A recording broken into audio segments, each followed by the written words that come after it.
So coming up this weekend is UFC 287, but we've also got PFL 2023 season continuing as well with the women's featherweights and the men's heavyweights. So it should be a pretty good card. Honestly, I'm actually looking forward to it. It could be really good or it could be really terrible. It just depends. But there's a lot of fights on here that I think actually do not go the distance, so I'm looking forward to it. But as always, I will do a fight companion for this card as well. I paid $15 for a DAZN subscription, so I better make the most of it. So if you want to watch the fights live with me in my live chat and all that, it should be a pretty good time. I'm looking forward to it, and I will be live streaming during it. So I'll be live streaming during PFL and UFC 287. I'm going to get in the picks very soon, but before we do that, I've got We Want Picks as well. If you want a 3-day free trial to kind of see what they're all about, what their premium membership's all about, you can do that. Use my code ARTEM and you get a 3-day free trial at We Want Picks. Let's just get straight into the predictions.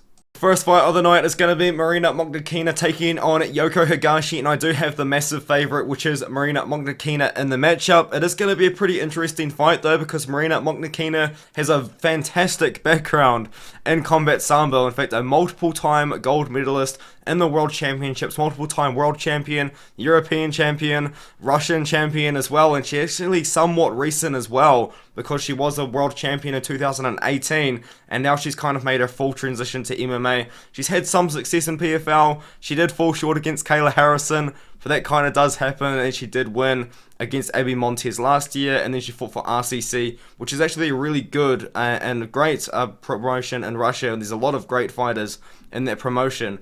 Yoko Higashi, she's from Japan, and she does have a wrestling base. It seems she does go for a lot of takedowns. She does have a boxing style. She does throw leg kicks every now and then, but if she is going to fight on the feet, it mostly is going to be with the boxing, and then she will work for wrestling. She will go for double leg takedowns if she does get them up against the cage. She can get them up in the middle of the octagon as well, like she did against her best opponent yet, in my opinion, Reina Miura, who was the champion of Deep, and she fought her, and then she fought her again in the rematch and beat her in the rematch as well. She then fought a girl with not the best record in the world. She was 0-1, but she finished her, and now she's taking on Marina. I did see someone say in like the Reddit comment sections that Yoko Higashi has a sumo wrestling background, but I could not find any information backing that up whatsoever. But I guess so. Maybe she does have a bit of wrestling behind her, and she does go for a lot of takedowns in her fights. But I do have Marina Magdakina here. On the feet, it should be pretty competitive, but Marina probably would be the better striker, and even then, Marina Magdakina can go for her own takedowns if she wants to. She could also probably reverse the positions that Yoko was in. She actually has fought a lot of defensive submissions against Reina Miura. Reina Miura would go for a lot of subs, a couple of leg locks, and even a rear naked choke at one point. But I do have Marina in this one here. I think she wins by decision. She's a massive favourite, minus 500 on best fight odds right now, actually, so it should be an interesting fight, but I do think Marina wins by decision. The next fight of the night is going to be Evelyn Martins taking on Karolina Sobek. I do have Evelyn Martins in this one here. Before I did the research and I was just looking at the Tapology profiles, I really did expect to be picking Karolina Sobek in this matchup, but I'm not going to be. Karolina Sobek has probably fought arguably the better level of competition. She beat a girl that was 6-0, Marisa Locke, but Marisa Locke was 38 years old and a pure striker. And then apart from that, she did fight Martina Gendrova, who is going to be in the PFL, and she is also on this card as well and has some great wins herself, but I'll talk about her later. And before that, she didn't fight the best level of competition, but she does have a bare knuckle MMA fight, and she's got a pretty good amateur record as well of 8-4. Evelyn Martins has no amateur record in MMA to my knowledge, but she is 4-0 in pro in the main. She's looked really good in her last few fights. She did win twice in PFL in the Challenger Series. She beat Gisela Michelle and then Jackie Catalin. She won that fight against Catalin. It was a war. She was actually dropped in the first round and then kind of come back. She got really good leg kicks, Evelyn Martins does. Really good kickboxing. She throws a lot of kicks and she can go for takedowns, and when she does have a lot of success with the takedowns, but so does Karolina Sobek. Karolina Sobek, I expected to see this girl going for takedowns somewhat often, because almost all of her wins are by submission. And to my surprise, when she was fighting against Marisa Locke, she didn't really go for any takedowns whatsoever until the end of the first round and then the start of the first, when Marisa Locke kind of initiated the clinch. When Karolina Sobek does strike, it is with the boxing, which I think is probably going to leave Evelyn Martins pretty open to landing leg kicks against her, because Karolina Sobek, when she's striking, she's standing straight up, and I think Evelyn Martins is going to have a lot of opportunities to use her kickboxing against her. Karolina Sebek as well, she is an expert in a very particular position. I believe it's called the scarf hold, where you take someone down and then you've got control, kind of inside control, but very high up on them. She's got a lot of finishes by that. She won by neck crank from that position. The scarf hold arm lock, the modified Americana, which is kind of similar to the scarf hold arm lock, I guess you could say, well, from the way that she completed it. So she's an expert in that position, and that's how she gets her takedown. She trips you, and she ends up in that position based off of the trip. I think Evelyn Martins has shown good takedown defense. She's a good striker. She's actually well-rounded herself. I've got Martins to win this fight. I don't know what the odds are because it is short notice, I believe. Maybe Sebek was probably someone that was going to fill in for whoever pulled out. So I think she was an alternate in the show because actually Evelyn Martins was meant to fight Amanda Leve. And Amanda Leve was a Brazilian Jiu-Jitsu black belt. So she would have been preparing for the grappling. I might actually be wrong. I think Karolina Sebek was, meant to fight Amanda Leve. And Leve withdrew, and now Martins is in. I apologize for that mistake there. But it doesn't change my pick. I do have Evelyn Martins by decision. I think she should be able to win on the feet. She'll chop at the legs a bit. She actually dropped her opponent twice, Jackie Cataline, with the leg kicks. I think you could see something like that again. As long as she doesn't initiate in the clinch, she should be pretty safe. So I do have her to win this matchup. So we move on to the men's heavyweights. You've got Mikhail Andrzejczyk taking on Patrick Brady. And in this matchup, I do have Mikhail Andrzejczyk. He's much more experienced and he does have the much higher level of competition. But I will talk about the fight, obviously. Patrick Brady, he is an older dude. He's 39 years old, but he hasn't been in MMA for too long. He made his amateur debut in 2018. And he's fought 5 times in professional MMA in the last year and 3 months. He's been hustling, dude. And to be fair, he hasn't been fighting the best opponents in the world, but he has been dominating them all except for his most recent fight against Yilmaz Wildman there, where he was somewhat competitive. A lot of the fight did take place on the feet, which is where I would say Brady does struggle with. For the most part, what he's able to do is just dominate his opponents with his wrestling, take them down up against the cage, take them down and then work for a submission or even land some ground and pound as well. He has been dominating his opponents by doing that, but it has been a pretty low level of competition, to be fair, especially against Mikhail Andrzejczyk. He has been fighting a lot of guys with losing records. He is dominating these guys, as I did say, but they're not the best level of competition. When you look at Mikhail Andrzejczyk and you look at his career, Mikhail Andrzejczyk, his last loss was actually the only time he has ever seen the scorecards in his 35-fight long career was against former UFC fighter Darko Stosic, who actually fought Jamal Hill at one point as well. And he was taking down Darko Stosic in that fight as well. And also, Mikhail Andrzejczyk is a very powerful striker. A lot of recent wins by KO in the first round. He KO'd Ido de Souza in 35 seconds. He submitted this guy within a minute and a half, but he was a 1-0 at the time. Short notice opponent. He KO'd Evgeny Golub in 54 seconds. Very late finish by the ref as well, by the way, because he took him down, was very patient to go to the ground, and then the ref just let him ground and pound away. It was a late stoppage, to be fair. He's fought some good guys too. Fought Phil DeFries, who's on a massive run right now, and had an up and down career in KSW. But what we're looking at here is experience, and experience against really good levels of competition, like 17-8, 12-2, 21-12, 10-5. This is experience here, and that's what Patrick Brady doesn't have. And that's what Mikhail Andrzejczyk does have. And another thing that Mikhail Andrzejczyk does have is size. This guy is massive. He's 6'5", but he's very well built at 6'5" for heavyweight. He's huge. He throws head kicks. As I said, he did get the KO recently over Evgeny Golub by head kick. And he's powerful on the feet as well. And he's also got wrestling in the back pocket if he needs to use it. He can go for takedowns himself. Patrick Brady will be looking to initiate takedowns against Mikhail Andrzejczyk. But I do believe Andrzejczyk will be able to keep the fight on the feet. And I think he's going to get a KO. I think he's got like 18 KOs in his career. 6 submissions. 1 win by disqualification. He's never seen the scorecards except for once. I think he's going to finish Patrick Brady. I think he's going to finish Patrick Brady by KO. But I respect Patrick Brady's hustle like a lot. You know, he's fought 5 pro fights in just over a year, and that's pretty cool, honestly. But I do think it's Mikhail Andrzejczyk who's going to get it done. And Mikhail Andrzejczyk, if he looks really good in this fight and his next one, he could be one of the favorites to win the whole thing. The next one is going to be Marcelo Nunes taking on Maurice Green. I do have Marcelo Nunes in this one here. Maurice Green, he's a decent striker. He's very tall. He's 6'7" with an 82-inch reach. but what he struggles with is opponents that will take him down and control him for a very long period of time, or opponents that will clinch against him. Maurice Greene, in almost every single UFC loss, he was taken down and controlled for a very considerable amount of time. His fight against Greg Hardy, he was controlled by Greg Hardy for 2.5 minutes. And that fight only lasted 6 minutes. So for half of it, pretty much, he was controlled by Greg Hardy. Alexei Olenek controlled him for a very decent amount of time. That fight never made it to control because Pavlovich just KO'd him in the first. Marcos Rogério de Lima controlled him for 14 minutes in a 15-minute fight. You know, and it's just kind of like, man, like, if you were going to wrestle against Maurice Greene and go to take him down, you're probably going to win because he doesn't really have the best get-up game.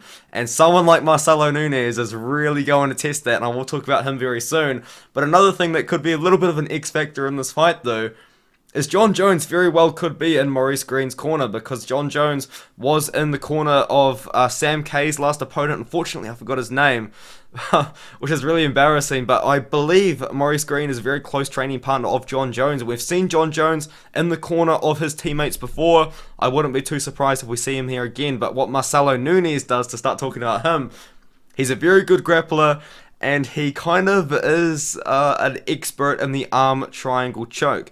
There is actually a very interesting fight that I did watch that kind of got me interested to maybe in the future of Marcelo Nunes fights. Probably not this one.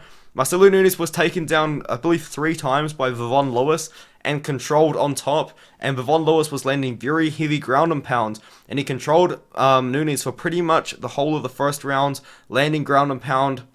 And then he took him down again in the second round. So what can happen is you can actually take Marcelo Nunes down and have success. But if Marcelo Nunes is on top of you, he's going for that arm triangle choke. It's kind of all he goes for. Marcelo Nunes got a reversal on Vivon Lewis in the second round.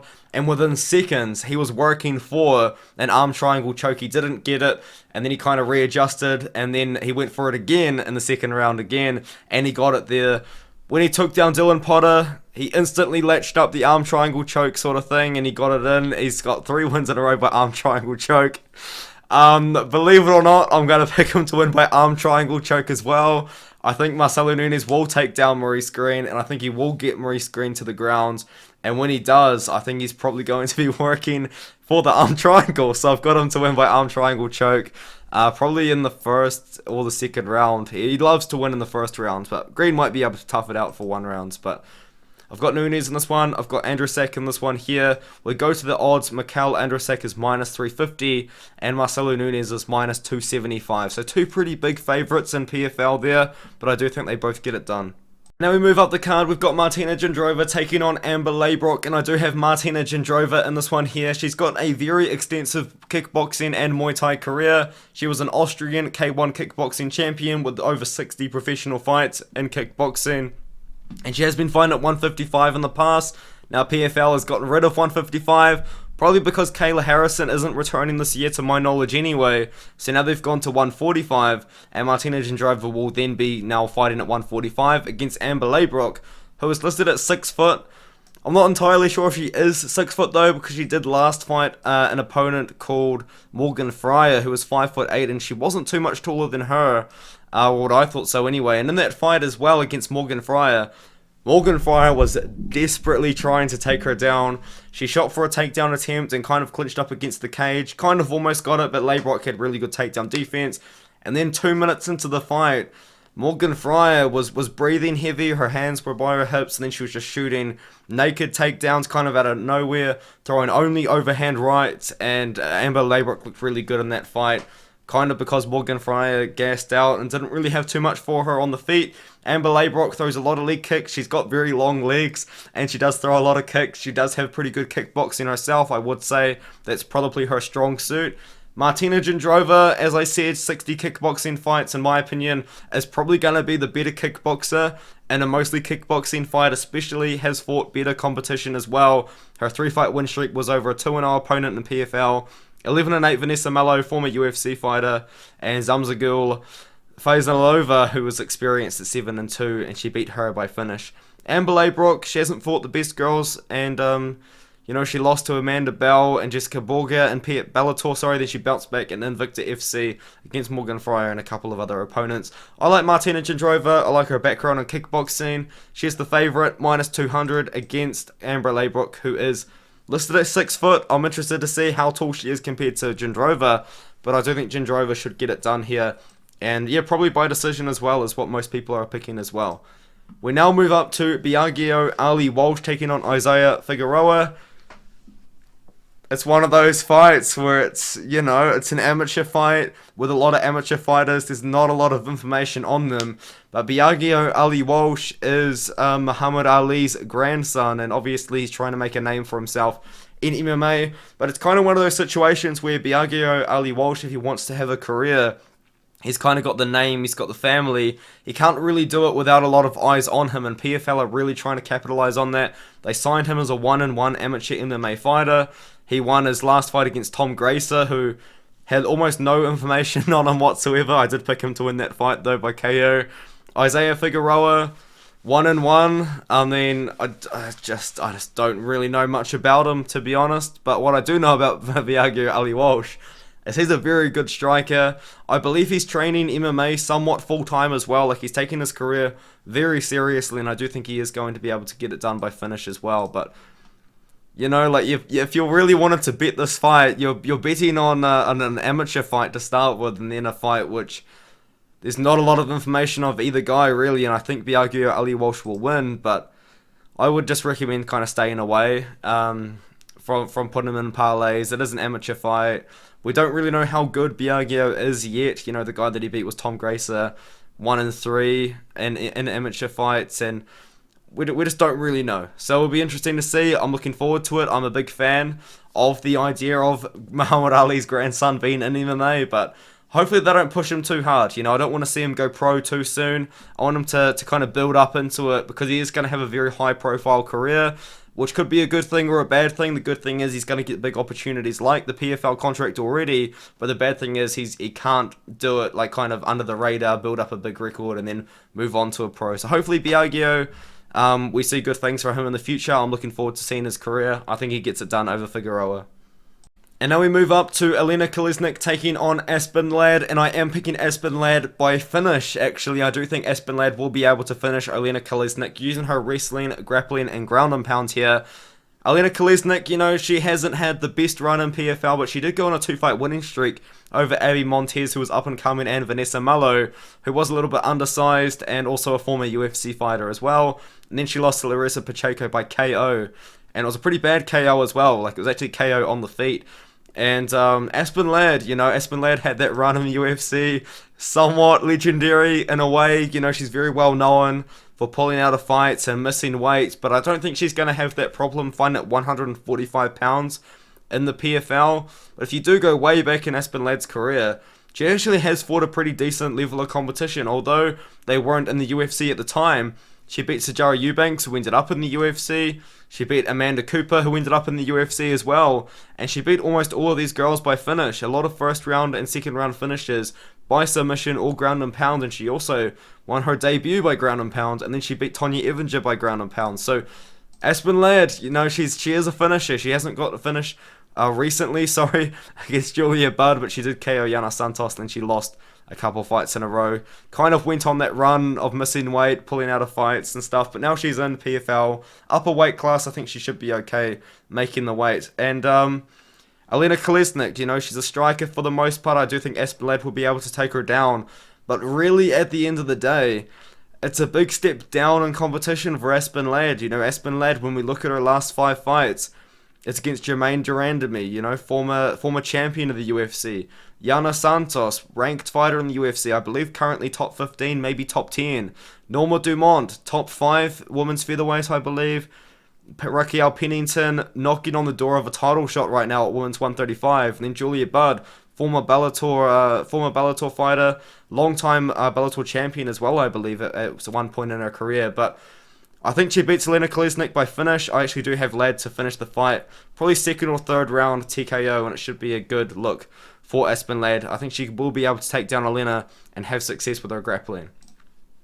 And this fight is interesting. We've got Renan Haya taking on Ruslan Kuniev, and I'm very, very interested in watching this fight because Renan Haya, he was all the talk at one point, and then now he's not the talk, really. He's unfortunately just not really had the best run as of very, very recently, but at one point, this man was on a mission, you know what I mean? He fought for Brescia Verdum, and Verdum's big return after a bit of time off, and he had a sub. Verdum had a sub over Renan Haya, and then Renan Haya tapped, but the ref didn't see it, and then Verdum ended up getting finished by Renan Haya's ground and pound that was overturned, obviously, as you can see.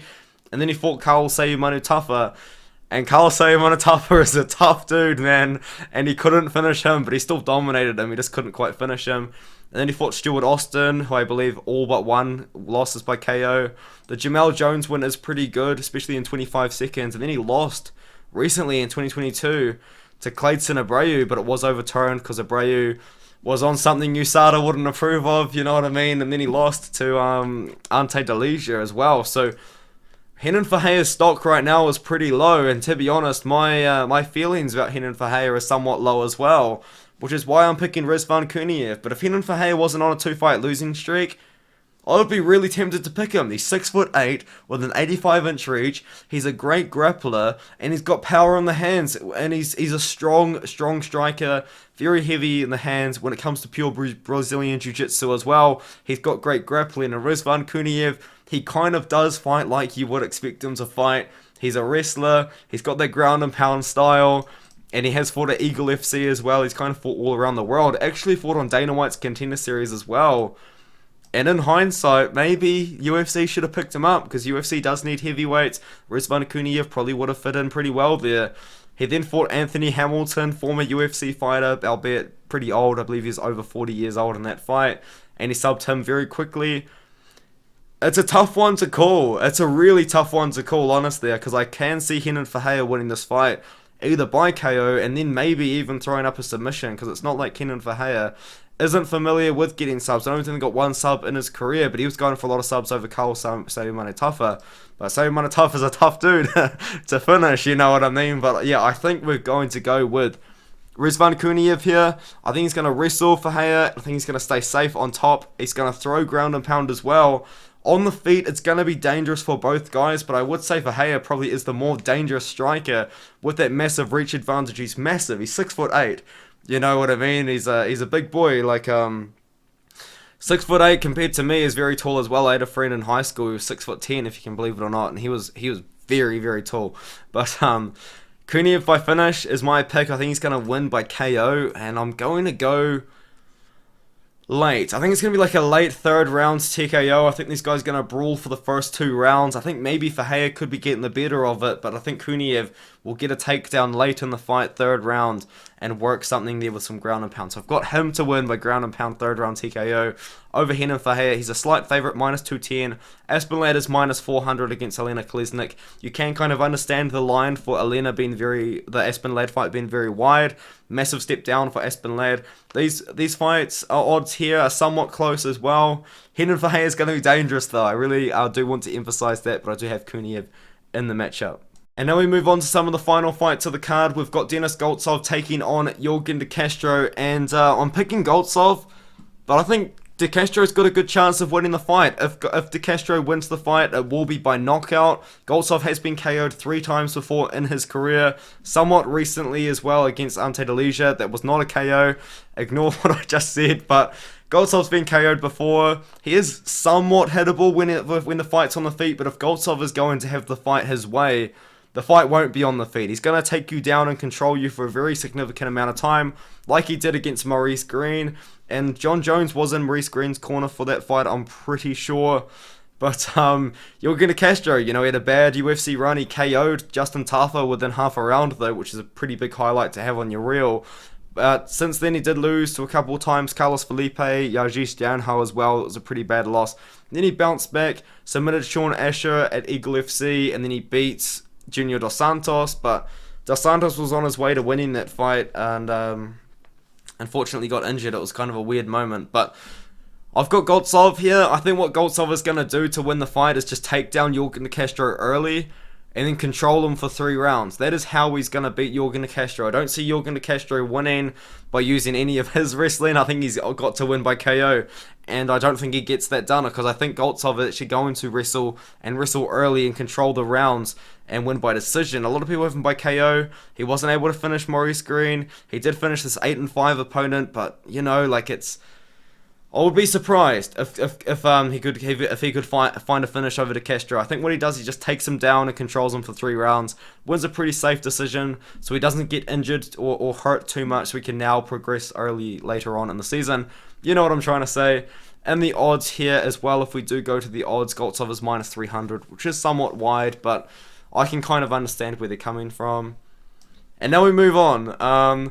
I've picked all favourites so far, and I do apologise, but it's another favourite pick. Bruno Capelloza, in his last fight, actually fought Matthias Scheffel, and he lost. And I could not believe it when I was seeing it. I genuinely did not understand how Bruno Capelloza lost to Matthias Scheffel.